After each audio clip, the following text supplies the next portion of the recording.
The desperate call the garden world burns. The crystal spires of Thylora had stood for 3,000 years, reaching toward the stars like prayers made of light and hope. Elder Corvain pressed his six-fingered hand against the warm surface of the great observatory's viewing wall, watching the morning sun paint the sky in shades of gold and purple. The floating gardens drifted lazily through the air, their bioluminescent flowers creating patterns of beauty that had inspired poets for generations. It was the last peaceful morning his world would ever know. Navigator Zelix burst through the chamber doors, his usually calm demeanor shattered. The young Thylorian's breathing was rapid, his silver skin flushed with the deep blue of extreme distress. Elder Corvain, he gasped, the long-range sensors have detected something terrible. A massive fleet approaches our system. Corvain turned slowly, his ancient eyes reflecting the wisdom of 8 centuries. Show me, young one. The holographic display materialized between them, showing their solar system in 3 dimensions. Thylora hung like a blue-green jewel in the center, surrounded by the peaceful trade routes that connected them to the wider galaxy. But approaching from the outer rim was something that made Corvain's blood run cold. 60 warships. Each one larger than Thylora's entire space fleet, which consisted of 3 research vessels and 2 cargo haulers. The ships bore the jagged markings of the Nexa Empire, a civilization that had turned warfare into an art form and conquest into a religion. How long until they arrive? Corvain asked, though his voice remained steady. 18 standard hours, Elder. They sent a message. Zelix's voice cracked. They demand our complete surrender. They want our world, our resources, and our people as slaves. Corvain closed his eyes. The Thylorians had never known war. They were scientists, artists, philosophers, and healers. Their greatest weapons were words, their strongest defenses were treaties and goodwill. Against the Nexa Empire, they might as well have been flowers trying to stop a hurricane. The Nexa arrive war Prime Brutok stood on the command deck of his flagship, the Bone Crusher, watching the peaceful world grow larger on the viewing screen.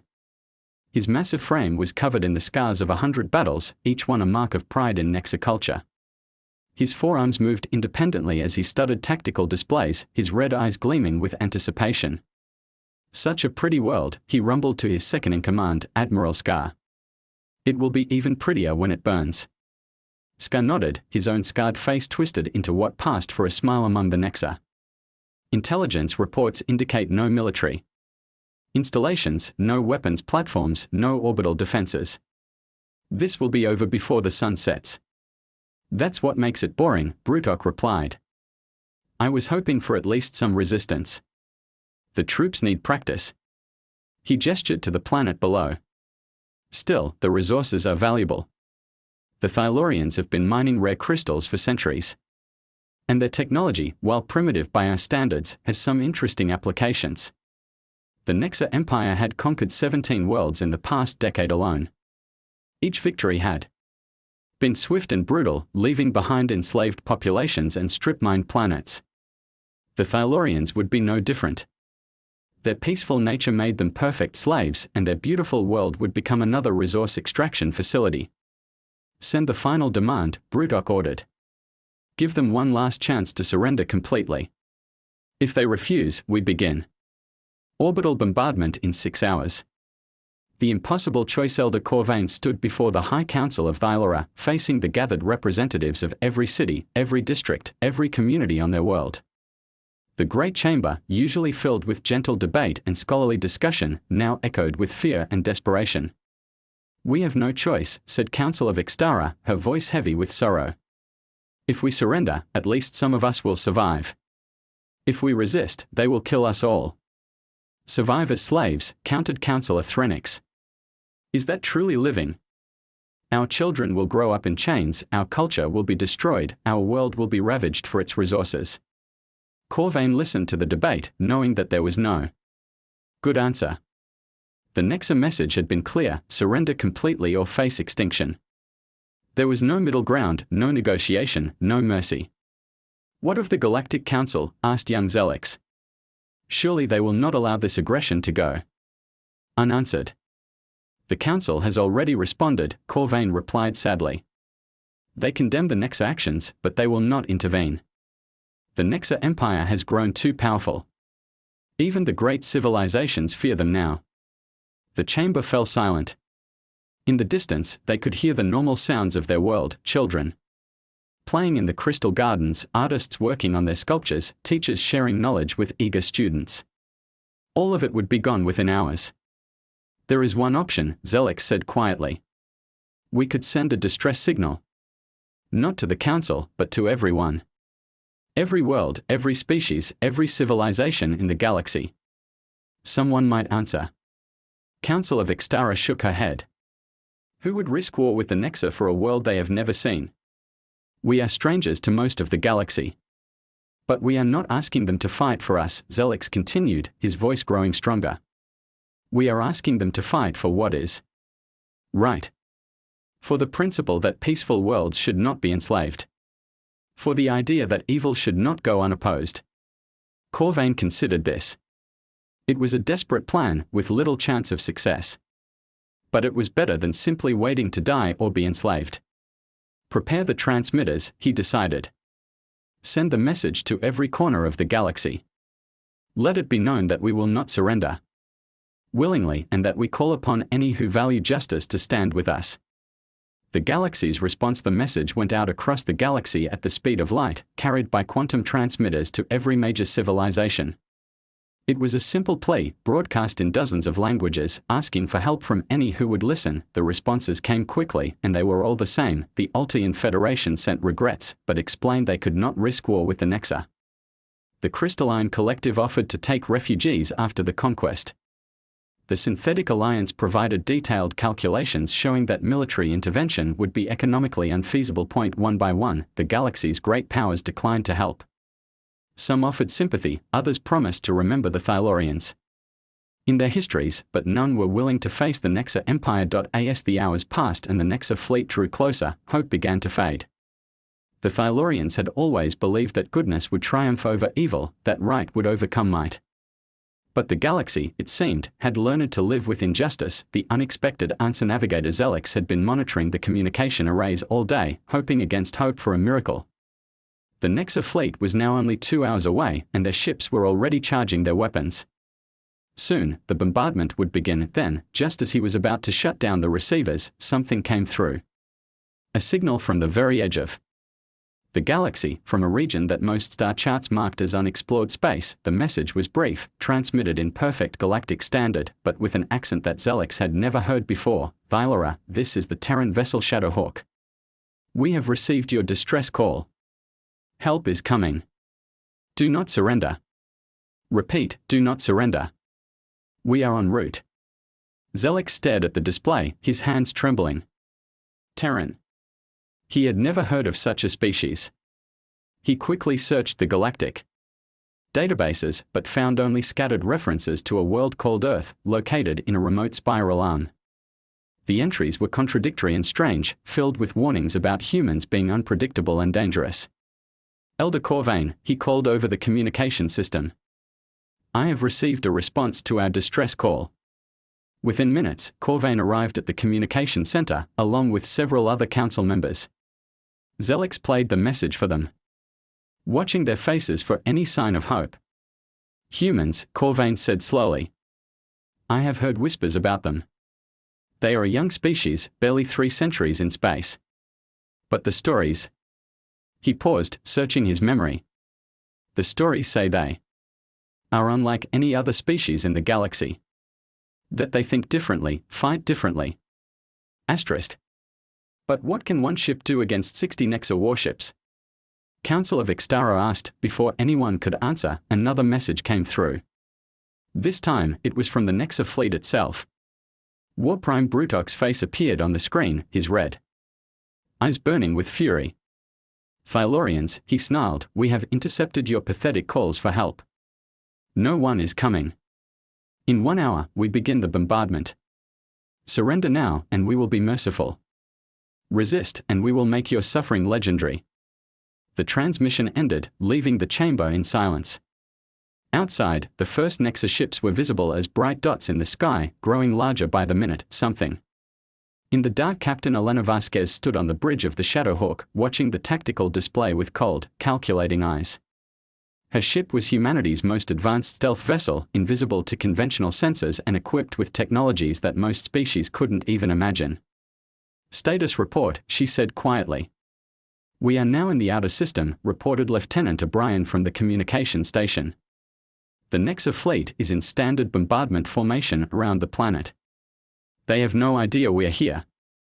Dr. Chen looked up from his workstation, where he had been analyzing intercepted Nexa communications. "Their psychology profiles are perfect for what we have planned, Captain. Aggressive, hierarchical, prone to paranoia and infighting. They are exactly the type of species that destroys itself when properly motivated." Vasquez nodded. The Nexa had made a critical error in their threat assessment.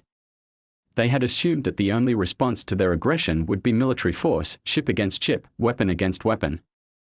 They had never encountered an enemy that fought with shadows and whispers, with fear and doubt. "Begin Phase 1, she ordered. "Let's show them what humanity's real weapon looks like." Sergeant Morrison, the ship's Marine commander, grinned from his position at the tactical station. "It's going to be beautiful, Captain. By the time we are done, they'll be begging to leave this system." The Shadowhawk began its approach, moving through the darkness between worlds like a ghost. The Nexa had no idea that their fate had already been sealed, not by superior firepower or advanced technology, but by something far more dangerous, the human understanding of how to turn an enemy's strength against itself. On Thylora below, Elder Corvain watched the stars and wondered what kind of beings would travel across the galaxy to help strangers. Soon, he would learn that humans were not just another species among the stars. They were something unique, something that had learned to weaponize the darkness in every thinking mind. The Nexa Empire was about to discover why, throughout the galaxy, the name human was spoken in whispers, and why those who had faced them in battle often wished they had never survived to tell the tale. Humanity's answer. The ghost in the machine. The Shadowhawk moved through space like a whisper in the dark, its advanced stealth systems making it invisible to every sensor. The Nexa possessed. Captain Vasquez watched the tactical display as her ship glided between the enemy vessels, studying their formations and communication patterns. "Dr. Chen, what's your assessment?" she asked quietly. Dr. Marcus Chen, humanity's foremost expert in xenopsychology, looked up from his analysis station with a thin smile. "They are perfect, Captain. The Nexa are a hierarchical warrior culture built on intimidation and fear. Their entire society depends on maintaining strict chains of command through brutal dominance. That makes them incredibly vulnerable to the right kind of psychological pressure." Lieutenant O'Brien intercepted another burst of Nexa communications. "Captain, I'm reading increased chatter between their ships. Warprime Brutok is growing impatient. He's demanding status reports from all vessel commanders every 10 minutes now." "Excellent," Vasquez replied. "Paranoia is setting in already, and we haven't even started yet." "Sergeant Morrison, are your packages ready?" Sergeant Jake Morrison nodded grimly. "All 17 infiltration drones are prepped and loaded. Each one carries a full psychological warfare suite. We can have them aboard their ships within the hour." The plan was elegant in its simplicity. Humans had learned long ago that the most effective way to defeat an enemy was not to destroy their bodies, but to destroy their minds. The Nexa Empire, for all its military might, was built on a foundation of fear and brutality. Turn that fear inward, and the Empire would collapse under its own weight. The seeds of doubt. Warprime Brutok stood on the bridge of the Bone Crusher, growing more agitated by the minute. The bombardment of Thylora should have begun an hour ago, but something felt wrong. He couldn't explain it, but his warrior instincts were screaming that they were walking into a trap. "Admiral Scar," he barked, "run another sensor sweep. Full spectrum analysis." Scar looked confused. "Warprime, we have already conducted 17 sweeps. There are no hostile ships in this system. The Thylorians have no military capability." "Then why do I feel like we're being watched?" Brutok snarled, his forearms moving restlessly. "Something is not right here. The reports from Sector Command mention strange incidents near human space. Ships disappearing, entire fleets found abandoned with their crews driven insane. Human space is thousands of light years from here," Scar protested. "Besides, humans are a minor species. They barely have a dozen worlds. Brutok's red eyes narrowed. Minor species don't make entire fleets disappear, Admiral. Begin the bombardment, but keep all ships at maximum alert. If anything, and I mean anything, seems unusual, I want to know about it immediately. As the Nexus ships moved into bombardment positions, microscopic infiltration drones launched from the Shadowhawk began attaching themselves to the hulls of enemy vessels. Each drone was no larger than a grain of sand, but contained enough advanced technology to drive an entire ship's crew to madness. The whispers begin. Commander Graxus was reviewing targeting data on the Nexa destroyer Bloodfang when he first heard it. A whisper, so faint he almost missed it, coming through the ship's communication system. It sounded like someone speaking in the ancient Nexa language, but using words that had been forbidden for centuries. Navigation, are you receiving any unauthorized transmissions? He asked. The navigation officer checked his boards. Negative, Commander. All channels are clear. But Graxus heard it again, this time more clearly. It was a voice speaking the names of the dead warriors who had fallen in battles long past. His own father's name was among them, a warrior who had died in disgrace during the civil wars. On the bridge of the Shadowhawk, Dr. Chen monitored the psychological profiles of every Nexus ship. The infiltration drones were working perfectly, tapping into their internal communication systems and broadcasting carefully crafted audio designed to trigger deep-seated cultural fears. The Nexa have a complex mythology surrounding their ancestors, he explained to Captain Vasquez. They believe that warriors who die in Dishana become vengeful spirits that haunt the living. I'm using their own ghost stories against them. Across the Nexa fleet, similar incidents were beginning to occur. Officers reported hearing voices in empty corridors, seeing shadows where none should exist, finding personal items moved to different locations. The carefully programmed psychological warfare suite was targeting each individual's deepest fears and insecurities. The breakdown begins. Admiral Scar was the first senior officer to crack. He burst into Warprime Brutok's command chamber, his scarred face pale with terror. Warprime, he gasped, something is aboard my ship. The spirit of my predecessor, Admiral Korthax. He was executed for cowardice and now he's haunting my vessel. The crew is reporting similar incidents throughout the fleet. Brutok stared at his second-in-command with growing alarm. Scar was one of the toughest warriors in the Nexa military, a veteran of 50 campaigns. If he was seeing ghosts, then something was seriously wrong. Explain, Brutok demanded. Strange sounds in the ventilation systems, voices speaking the names of the Dishana dead, equipment moving on its own. Half my crew is convinced we're being haunted by the spirits of our enemies. The other half thinks we're under attack by some kind of invisible force. Asterisk. Brutok felt a chill run down his spine. In Nexa culture, being haunted by the dead was considered a sign of impending doom. If word of this spread through the fleet, it could trigger a panic. Seal all information about these incidents, he ordered. Anyone who speaks of ghosts or spirits will be executed immediately. This is clearly some kind of enemy trick. But it was too late. The psychological contagion was already spreading through the fleet. Nexa warriors, trained from birth to fear nothing, were beginning to fear everything. The whispers in the dark, the moving shadows, the voices of the dead, all of it was designed to exploit their deepest cultural terrors. The Master's touch. Captain Vasquez watched the Nexa fleet's formation begin to deteriorate as paranoia and fear spread from ship to ship.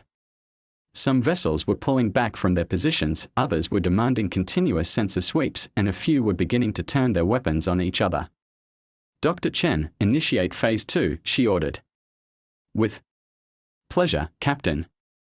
Chen's fingers danced across his control panel, activating the next stage of the psychological warfare program. I'm now broadcasting carefully crafted audio designed to make them believe their own officers are plotting against them. The infiltration drones began transmitting fabricated conversations between Nexa officers, each one designed to sound like it was being secretly recorded. The conversations spoke of mutiny, of plans to overthrow ship commanders, of secret alliances with rival factions within the Empire. On the Bone Crusher, Warprime Brutok listened to a recording that seemed to show Admiral Scar planning to kill him and take command of the fleet. The voice was perfect, matching Scar's accent and speech patterns exactly. Scar, Brutok called over the communication system, report to the command chamber immediately. When Scar arrived, he found Brutok waiting with a squad of armed guards. War Prime, what is the meaning of this? I know about your plan to kill me, Brutok snarled, playing the fabricated recording. Did you really think you could deceive me? Scar listened to the recording with growing horror. It was his voice, but he had never spoken those words. War Prime, this is impossible. I never said any of this. Someone is manipulating our communications. Lies. Brutok roared. Guards. Arrest him for treason. As Scar was dragged away, similar scenes were playing out across the Nexa fleet. Ship commanders were arresting their subordinates based on fabricated evidence, officers were accusing each other of treachery, and the entire command structure was beginning to collapse, the final stroke Dr. Chen monitored the chaos spreading through the Nexa fleet with professional satisfaction. They are doing exactly what I predicted, Captain. Their authoritarian structure makes them incredibly vulnerable to paranoia. Once they start doubting each other, the whole system collapses. How long before they are completely ineffective?